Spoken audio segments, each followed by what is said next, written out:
سلام كوراتن كورانن زي برايم تقرينيا يهم يتوعلو نحزي زوارنا يوم معبالتات كتكاهاتلو نعدم حدش تغداتلتنا كان انا سبسكرايبنا قبركم كتكاهاتلنا نعدم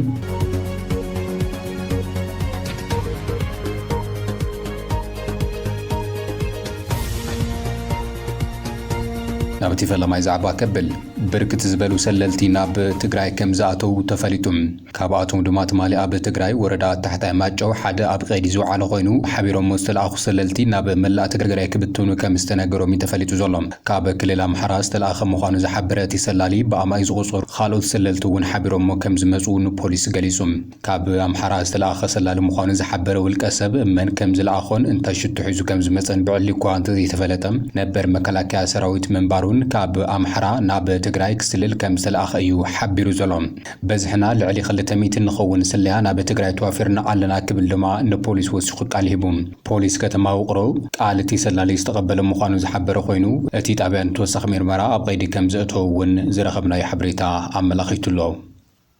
ناب غصل زعبان انتنبل قلقلت قعزو تقراي قصيل وشتاوي عالمتات كاب مبتتان حليفو تصفى مسعان عاب زغنن لقوان ركب كبل السالساوي يعني تقراي قليسوم قباتي اكايدا اتي عاب سلطان زولو حيلي عاب اتي تنكور زبالو حماق انخبسولون بهراوي حدنتنا بسلام انرقاق زولو عدل انها سبابا مقابريا زباوي خموون الزخف خونات حد ناب نتعناق دلو خونات بسحنا علنا كبل عاب زوزو مقلس حبيرو لهم دقاوي بدو كمتمالي عاب بوتو انتولو وشتاوي قونزك زاسل زخل ندادي اب مهاب ايدوشتاوي حالتات مهلاو دما ازيو غاي زفتر كم زخون السالساي ويان تግራይ ገሊጹሎም نوشتاوي حماق تግራይنا كاب مبلاز ابو كروم زيفلتو دغاو حالتات حزون بهره تግራይ بسلاحتا اب زطفولو سراحتي بحيالو ينطفو علو زبلساوت اب معراب تግራይ كايدو زلو اكي سراحتي نايزي مرأيا خوينلو كبل وغيسلهم نسمعنت بريتوريا مسل عالم لختفناقلتن سدتنياتاتن بمتحاز وغناتنا نزل عالم اب كيندا سقاين خنبرو زغبر شرحتاتهم تطو كبل دما سالساوي يعني تقرايو اتحساسي بوزلم بمسار زي بيتاوين عالم لخاون دنقاقتات تفناقلتي دق بهره تقراي حزون وحسنو امون خبرو من تحليو نبيتهم كملسو خمون غزاتاو حدنا تقراي مليسو كخبر صاوعي تقريبلهم زبيتاوي بوليتيكاوي ودبا سيفيل محبرسب مهوراتن دياسبورا بحفشا ملات حزب تقراي ابدي زعبازي حزون صغيتهم كبرخو سالساوي يعني تقراي استلابو خوينو اب طفات تقراي تدغاغامي ان كلاي بايتا زفتره بوليتيكا حوحات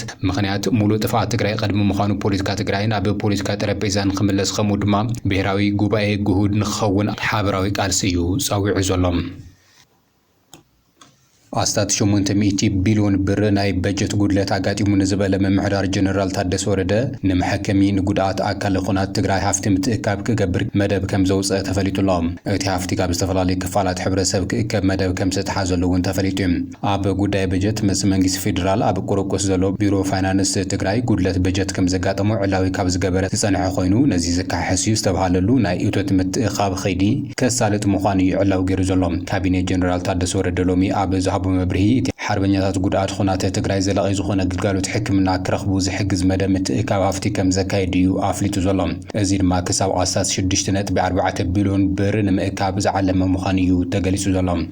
እዚ ንኽዕወት ነብሱ ወከፍ ትግራዋይ ክሳተፍ ከም ዘለዎ እዩ ተሓቢሩ ዘሎም ይኹን እምበር እቲ ብሽም ጉዳት ኹናት ትግራይ ዝእከብ ተተልሚሉ ዘሎ ሃፍቲ ካብ ፌደራል ብኣግባቡ ዘይተላኸ በጀት ንምክሕሓዝ ዝዓለመ ምዃኑ እዩ ተገሊጹ ዘሎም ፕሬዝደንት ግዚያዊ ምምሕዳር ትግራይ ጀነራል ታደሰ ወረደ ግን ወገናት ጉዳት ኹናት ትግራይ ናይ ምሕካም ጉዳይ ናትና ብምዃኑ ብዓቕሚ ትግራይ ዝተፈላለዩ ስራሕቲ እናተሰርሐ ምጽንሑ ድሕሪ ምሕባር እዚ መቐጸልታ ኣስፊሕካ ውፅኢታዊ ስራሕ ሕውየት ንምክያድ ኩሉ ትግራዋይ ክሳተፈሉ ዝተባሃለ ምትእካብ ሃፍቲ ኣድልዩ ክብል يقريسو زلام مكتل بريزيدنتن አካቢ ዓቢ ኮሚቴ እቲ መደብ ዝኾነ አማኑኤል አሰፋ ቦገኑ እዚ ምትእካብ እቶትን መሐካም ጉዳኣትን በህዝብን መንግስትን በብግዚኡ ይካየዱ ዝነበረ ጻዕሪ ናብ ዝለዓለ ብርኪ ዝዓቢ ብምዃኑ ከም ዓዲ ብዙሕ ክስርሐሉ ትጽቢት ዝግበረሉ መደብ እዩ ዝበለ ኮይኑ መደብ ዝተገበረሉ እዩ ክብል ገሊጹሎም በተመሳሳሊ ሓላፊት ቢሮ ፋይናንስ ትግራይ ዶክተር ምሕረት በየነ ስርዓት ኣገባብ ምትእካብ ሃፍቲ ጉዳኣትና ሕክምና ክረኽቡ ኣስታት 6.4 ቢሊዮን ቅርሺ ንምእካብ መደብ ተታሒዙሉ ምህላውን ካብ ተጠቀምቲ ዝእከብ ካብ መሸጣ ሊዝ መሬት 1.9 ቢልዮን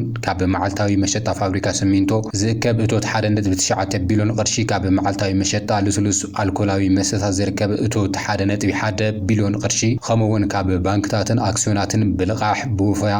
ኣስታት 1.4 ቢልዮን ቅርሺ ብምእካብ ጉድኣትና ተሓኪሞም ክድሕኑ ዝሕግዝ እዩ ዝጅመር ዘሎ መደብ ክትብል እያ ገሊፃ ዘላ ምእንተ እዚ 4 ንኡሳት ኮሚቴታት ምትእካብ ሃፍቲ ዝሓዘ ዓብይ ኮሚቴ ክልላዊ ኮሚቴ ተጣይሹ ምህላው ዝገለጸት ተሓላፊት ወሲኻ መንግስቲ ፌደራል ብር 24 ቢልዮን 34 ሚልዮን 590 ሽሕ በጀት ከም ዝበድበልና ኣብ ወረቐት ነጊርና እዩ ዓስቢ ቆላን ክፍሊት ትርፊ ሰዓት ሓኻይምን ኣይመደበን እቲ በጀት እውን ብኣግባቡ ኣይስረደን ክትብል ምግላጻ እውን ይዝከር እዩ ኣብ ሞንጎ ኢትዮጵያን ኤርትራን ዝቕጽል ዘሎ ወጥሪ ሕዚ እውን ናብ ካልእ ምዕባለታት እናተሸጋገረ ቀጺሉሎም ኤርትራ ሎም ዕለት ብዝሃበቶ ምላሽ ገማግም ባሕርን ሉዓላውነት ኤርትራ ዘይገሃዝ ዝመስል ክትብል ገሊጻ ኣላ ኢትዮጵያ ቀጥታዊ ተበጻሕነት ቀይሕ ባሕሪ ንክህልዋ ደጋጊማን ብዝተፈላለየ ተኸታኺ መግለጽታትን ተረኻታትን ትገብሮ ንዘላ ፈተነታት ብምንጻግ ድማ ነቲ ነዊሕ ዝጸንሐ ዕርፋንን ምስፍሕፋሕን ብሓድሽ ዲፕሎማስያዊ ትረኻ ንምብርባር ትፍትና ኣላ ብምባልያ ኸሲሳ ዘላ ኣብቲ ብመገዲ ክፍሊ መጽናዕትን ሓበሬታን ሚኒስተር ጉዳያት ወጻኢ ዝወፀ ዝርዝራዊ ተረርን መግለጺ ኢትዮጵያ ንባሕሪ ሉዓላውነት ተበጻሕነትን ኣፍደገ ባሕሪን ክህልዋ ትገብሮ ዘላ ወፍሪ ነቲ ጸንሐ ጂኦፖለቲካዊ ድሌታት ከም ዞባዊ ኣድላይነት ከም ዘለዎ ኣምሲልካ ንምቕራቡ ኮነ ኢልካ ዝግበር ፈተነ ምዃኑ ኣተሓሳሲቡ እዩ እዚ ድማ ኣዲስ ኣበባ ተቕርቦ ዘላ ኣባሃላ ኣብ ቁጠባዊ ጸጥታውን ትረኻብ ከም ዝተኣሳሰር ንምምሳል ትጽዕር እኳ እንተሃለወት እቲ መሰረታዊ ኣጀንዳ ግን ኣይተቐየረን ክብል እዩ እቲ መግለጺ ዝሙግት ብተወሳኺ ሚኒስተር ጉዳያት ወጻኢ ኤርትራ ኣብ ውሽጢ ኢትዮጵያ ካብኡ ሰጊሩ ድማ ኣብ ዞባዊ መድረኻት እናናሃረ ዝኸይዱ ዘሎ ክትዕሊ ህቃን ኢትዮጵያ እቲ ሃገራዊ ጥሙሕ ከም ዘይተረፍ ስትራቴጂካዊ ግዴታ ገይሮም ክቐርብዎ ዝፍትኑ ዘለው ዓሚቑን ቅልውላዊ ትረኻ ዘንጸባርቕ ክብል እዩ ገሊጽዎ ዘሎ ሰበስልጣን ኢትዮጵያ ነቲ ኣብ መንጎ ጎረባብቲ ሃገራት ዝህሉ ዝምድናታት ዘመሓድር መስረት ሕግታትን ውዕላትን ንጎድኒ ገዲፎም በብቁሩብ ንመልክዕን ዶባዊ ግዛታትን ብምቕያር ወይ እውን ንኻልእ ሽቶ ሉዓላውነት መስኮት ባሕሪ ክግብቱ ክትኽትኹን ጸኒሖም ኣለው ክብል እዩ እቲ መግለጺ ወቒሱ ዘሎ ኢትዮጵያ ኣብዚ ዝሓለፈ 2 ዓመታት ብፍላይ ድማ ካብ ቀዳማይ ሚኒስተር ኣብይ ኣሕመድ ኣትሒዝካ ዝተፈላለዩ ሚኒስተራትን ወታደራውያን ኣዘዝትን ኣምባሳደራትን ፖለቲከኛታትን ንዋነት ኣፍደገ ባሕሪ ዝምልከት ብዝተፈላለየ ግን ድማ ናይ ሓደ ዕላማ ዝቕንዕ መግለጽታት ከስምዑ ከም ዝጸንሑ ዝፍለጥ እዮም እዚ ድማ ኤርትራ ናጽነታ ኣብ ዝኽበረሉ እዋን ኣብ ምቁፅጻር ወደባት ጌጋ ፈጺማ እያ ብምባል ጉዳይ ቀይሕ ባሕሪ ዳግም ክለዓል ኣለዎ ዝብል ምጉት ክቃላሕ ይስማዕ እዩ እዚ መግለጽታት ኢትዮጵያ ካብ ተጠቃምነት ናብ ዋንነት ካብ ሓሊፉ እውን ወታደራዊ ህላወ ክሳብ መውሓስ ናብ ዝብል ዓብይ ክረአ ዝጸንሐ ኮይኑ ነዚ ብወገን ኢትዮጵያ ክበሃል ዝጸንሐ መግለጽታት ብጥቕሉል ምላሽ ዝሃበ እዚ እዋናዊ መግለጽ ኤርትራ ከም ኢትዮጵያ ዝኣመሰላ ብመሬት ዝተኸበባ ሃገራት ኣብ ጉራብቲ ሃገራት ዝርከብ ወደብ ተጠቃምነት ክህልወን ዝፈቅድ ኣህጉራዊ ሕጊ ብምዝኻር እዚ ግን ብዘተን ስምዒ ክልቴን ሃገራት ተፈጻምነት ክህልዎ ዝኽእል እዩ ክብል እዩ ኣስሚሩሉ ዘሎ እዚ ድማ መንጎ ክልቴን ሃገራት ንሂሩ ዝቕጽል ዘሎ ውጥጥ ናብ ድርድር ክመጽእ ከም ዝኽእል እዩ ዝግለጽ ዘሎ እዚ ኮይኑ እናሃለወ እዚ መሰላት እዚ ኣብ ልዕሊ ገማግም ባሕሪ ካልእ ሃገራዊ ሉዓላውነት ወይ እውን ቋሚ ናይ ምቁፅጻር ስልጣን ዘይህብ ከም ዝኾነ እዩ ኣስሚሩሉ ዘሎ መትከላት ግዛታዊ ሓድነት ኣብ ዝርርብ ዝኣቱ ኣይኾነን ዝበለቲ መግለጺ ነዚ መትከላዊ እዚ ንምትርጓምን ንምዝዛምን ዝግበር ዝኾነ ይኹን ፈተነ ንምጥምዛዝን ዝግበር ዝኾነ ይኹን ፈተነ ብቐጥታ ሉዓላውነት ምትንካፍ ምዃኑ እዩ ሓቢሩ ዘሎ ብመሰረቱ ውዕሊ ሕጊ ባሕሪ ሕቡራት ሃገራት ብመሬት ዝተኸበባ ሃገራት ተጠቃምነት ባሕሪ ክህልወን መሰል ዝህብ ኮይኑ እዚ መሰል እዚ ግና ምስታ ዋናን መተሓላለፊትን ሃገራት ብዝግበር ስምምዕነት ጥራሕ ዝትግበር ምዃኑ ይገልጽ ነዚ ዘዘኻኸረ ሚኒስተር ጉዳያት ወጻኢ ኤርትራ ነቶም ኢትዮጵያ ጠለባታ ንምምኽናይ እትጥቀመሎምን ተቖንፂሎም ዝቐርቡ ዘለው ታሪኻትን ትርጉማትን ኣጉልሁ እዩ ኤርትራ ነቲ ኣብ 2002 ብኮሚሽን ዶብ ኤርትራን ኢትዮጵያን ዝተዋሃበ ውሳነን ኣህጉራዊ ሕግን ብምጥሓስ ኣብ ውሽጢ መሬት ኤርትራ ን18 ዓመታት ዝነበራ ወታደራዊ ህላወ ጠቒሱን እዚ ክውንነት እዚ ግን ኣብዚ ትረኻ ተጎስዩ ከም ዝሓልፍን ብምዝኻር ነዚ ሕጊ ዝለዓል ዘሎ ጉዳይ ኣፍደገ ባሕሪ መቐጽልታ ናይቲ ሕጋዊ ስርዓታት ኣብ ዝጥዕመካ እዋን ጥራሕ ክትጥቀመሉ ናይ ምድላይ ቅዲ ምዃኑ እውን ኣቐሚጡ እዩ ክንዮ ሕጋውን ታሪካውን ስነ ሞገት ኤርትራ ነቲ መንግስቲ ኢትዮጵያ ነቲ ናይ ባዕሉ ጉዳይ ዞባዊ መልክዕ ከትሕዞ ይፍትን ምህላው ዝኽፍቱ ብምግላጽ ንሓበራዊ ድሌታቱ ከም ኣካል ሰፊሕ ኣጀንዳ ውህደት ቀርኒ ኣፍሪካ ምቕራብ ዘይቕብሉን ንጽጉን እዩ ክብል ገሊጽዎ እዚ ሃቐ ነዚ ዕላማታትኻ ንምጉልባብ ዝግበር ፈተነ ምዃኑ እዩ እቲ መግለጺ ነፂጉዎ ዘሎም ውህደት ኣብ ምጥሓስ ላዕላውነት ክህነፅ ኣይኽእልን ዝበለት መግለጺ ከምዚ ዝኣመሰሉ ትረኻታት ነቲ ድሮ ብስእነት ውሕስነት ቁጠባዊ ፖለቲካዊ ቅልውላው ክሕመስ ዝጸንሐ ዞባ ቀርኒ ኣፍሪካ ዝያዳ ናብ ሓደጋ ክእቱ ከም ዝኽእልን ዘይምርግጋዕ ዘቃልዕ ምዃኑን ገሊጹ። ሚኒስትር ጉዳያት ወጻኢ ኢትዮጵያ ዶክተር ጊዲዮን ጢሞቴዎስ ኣብ ዝሓለፈ ሰሙን ሆርን ሪቪው ዩኒቨርሲቲ አዲስ አበባን ብሓባር ኣብ ዘዳለዉ መድረኽ ቀዳምነት ፖሊሲ ጉዳያት ወጻኢ ኢትዮጵያ ዝዘርዘረ እቲ ሚኒስትር ሃገሩ ሰላምን መረጋግዕን ዞባ ምትሕጋዝን ንምድንፋዕ ውፊት ምዃና ገሊጹ ምንባሩ ይዝከር እዩ። እቲ ሚኒስትር ወሲኹ ኢትዮጵያ ኣብ ሓበራዊ ልምዓታውን ዓቕሚ ሓበራዊ ዕጻ ህዝብታት ቀርኒ ኣፍሪካ ዝተመሰረተ ረኣይ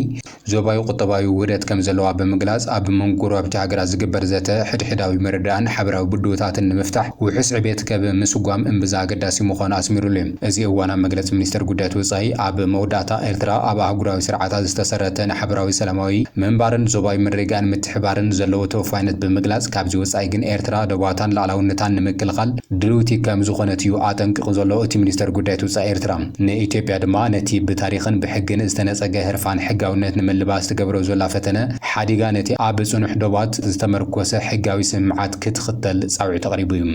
እዚ ከምዚ ኢሉ ንሃለዉ ሕብራት ዓረብ ኤምሬትስ ኣባል ዝኾነትሉ ዘተ ሰላም ሱዳን ኣድላዊ እዩ ክብል ጀነራል አልቡርሃን ገሊጹሎም። ኩናት ሕድሕድ ሱዳን ሰላማዊ መፍትሒ ክረክብ ዝቐረበ እማመ ቅቡል እኳ እንተኾነ ሕብራት ኤምሬትስ ዓረብ ኣባል ኮሚቴ እቲ ብኳድ ዝፍለጥ መስርሕ ብምዃና ግን ንዘተ ሰላም ዕንቅፋት ምዃኑ ኣዛዚ ሰራዊት ሱዳን ዝኾነ ዓብዱልፈታሕ አልቡርሃን ገሊጹ ዘሎም። ብስዑድ ዓረብን ኣሜሪካን ዝድገፍ መድረኽ ዘተ ተኽሲ ደው ምባል ንምክያድ ግብፂ ስዑድ ዓረብያን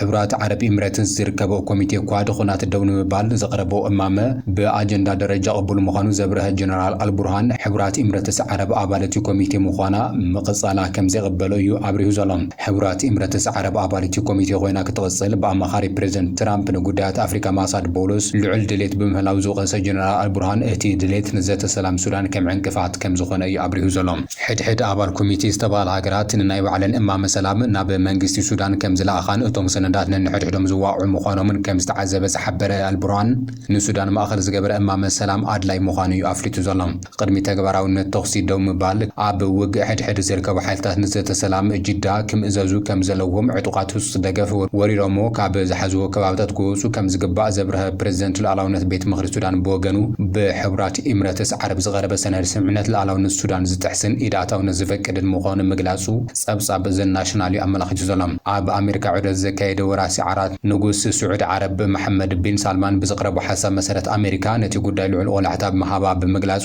ኩናት ብህጹጽ ደው ክብል ተስፋታት ምንባሮም ዝጠቐሰ ኤጀንሲ ኣናዶሉ ብወገኑ ድሕሪ ዑደት ኣብ ዳርፉር ኩናት ብዝተጋደደ ስቃይን ሰላማውያን ሰባትን ከም ዝበርትዕ ይጸብጺቡ ዘሎ። ሰራዊት ሱዳን ኣብ ግዛት ኮርደፋ ዝርከባ ከተማታት ባቡናውሳን ኣለ